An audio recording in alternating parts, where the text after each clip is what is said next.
There are places on this earth where the rules of nature seem to break, or bend, or simply stop being true. Places where people vanish, not screaming, not struggling, just gone. No footprints, no scent trail, no clothing, no remains. Imagine walking through the woods with your family, hearing laughter echo through the trees, and then silence. You turn your head, and someone you love is simply not there anymore. Not behind a tree, not lost on the trail, not fallen, just gone. It sounds impossible. But it's happened again and again and again. These aren't ordinary missing persons. These are the missing 411. Cases so bizarre they shattered the logic of search and rescue professionals, law enforcement, and experienced trackers. Some blame the terrain, some blame wild animals. Others say we're dealing with something else, something older than the parks themselves, something we were never meant to understand. And if you're drawn to stories like this, mysteries, disappearances, the uncomfortable truth that we don't know everything, you're in the right place. But before we go deeper into the strange and the unexplained, make sure you like this video and subscribe to the channel, because most people watching right now aren't subscribed, and those are the ones most likely to become Missing 412. Section 1. What is Missing 411? The term Missing 411 was created by David Paulides, a former police officer who began documenting strange disappearances inside American national parks, wilderness preserves, and remote natural areas. At first, he thought it was just bad luck. People get lost, it happens. But the deeper he looked, the more he realized these weren't normal cases. These weren't people wandering off trail. These weren't drunks, criminals, or runaways. These were ordinary people. Children, hunters, athletes, doctors, hikers, disappearing without tracks, without evidence, and without logical explanations. And when Paulides tried to build a database, he hit a wall. The National Park Service, an agency that patrols 85 million acres, does not keep a public list of missing persons. There is no centralized record, no way to trace patterns, no official count. When asked why, the NPS said it would require tens of thousands of dollars in labor to compile.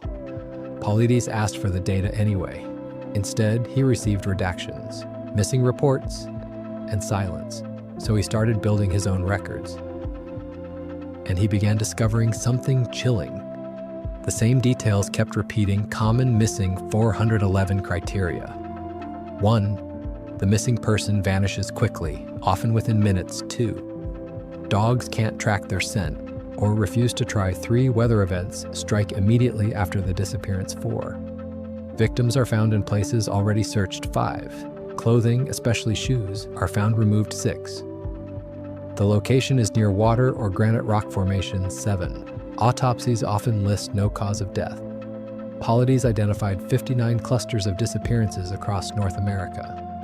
Not random, patterns, invisible circles on the map where people vanish under the same mysterious circumstances.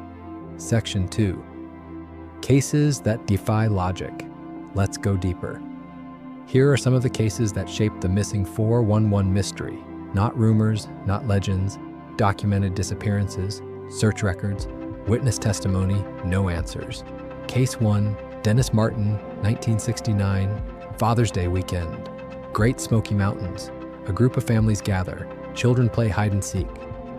6-year-old Dennis steps behind a bush, just a few feet from his father. 30 seconds pass, maybe less. His father calls his name. No Dennis. The event triggers one of the most extensive searches in park history, tracked by park rangers, local volunteers, FBI agents, and strangely, Green Berets armed and separate. Why the military? Why armed special forces for a missing child? No one explained. After weeks, no footprints, no clothing, no body. Dennis vanished in daylight, surrounded by adults. Case 2, Stacy Ann Aris, 1981, Yosemite National Park. Stacy was 14. She and her father were part of a horseback group. They reached a campsite at 7,800 feet elevation. She asked if she could walk a short distance to take pictures. The kind of distance where you still wave to people in camp. She walked, turned a corner. Gone, not lost, not dragged, gone. Searchers found a camera lens, footprints leading nowhere. They never found Stacy, not even a bone case 3. Dior Kunz Jr., 2015, Idaho wilderness, 2 years old. Camping with 4 adults, all within view. One moment, he's there. The next, gone. Dogs couldn't track him. Helicopters found nothing. Drones mapped everything. No open wells, no predators, no bodies. Years later, not a shred of evidence. Case 4, the Cowden family, 1974, Oregon. A family of 4 goes camping. They are seen near their campsite around lunchtime. Later, the campsite is found exactly as it was. Food prepared. Car parked. Cooler full. Everything undisturbed. Except the family, months later, their bodies are discovered miles away. Uphill, buried in impossible terrain. No one heard a struggle. No one saw movement. No one has answers. Case 5, Charles McCullough, 1975, Crater Lake National Park. 19-year-old photography student disappears during winter, found a year later, his pants standing upright. Belt fastened, no shoes, no shirt, bones inside the pants, as if he dissolved. The rest of the bones were scattered, his death remains unexplained. Case 6, the boy in the snow, unnamed, Colorado. A child goes missing during a family camping trip. Search teams flood the area. Nothing. 2 days later, in an area so steep he could not have climbed it, he is found. Face down, feet bare, no coat, cause of death, unknown. The coroner wrote, "Something doesn't make sense here. Different years, different terrain, different people, same story. They go.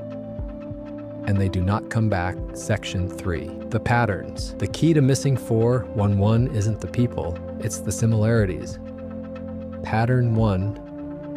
Water. Nearly every disappearance happens near rivers, lakes, streams, swamps, marshes, reservoirs. Even small bodies of water and where no one drowns. Pattern 2. Granite and boulder fields. Granite cliffs, cave systems, rock slides, massive stone formations. These places kill tracks. They confuse trackers. Many Native American tribes treated these places as sacred or forbidden. Pattern 3. Dogs can't track. Every search and rescue team knows dogs don't lie. But here, they fail. They smell something and stop or refuse to track entirely. Sometimes they shiver, sometimes they turn back. Handlers say it's like the person was never there. Pattern 4. Bodies found in previously searched areas. This may be the most disturbing. Not hidden, not covered, not buried. Bodies later appear. In clearings, near trails, on rocks, on riverbanks, in places teams walk past dozens of times. Searchers have a name for this. The body was placed. But by who? Pattern 5.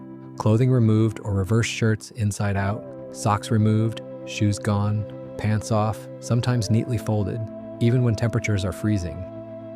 Pattern 6. Weather events strike.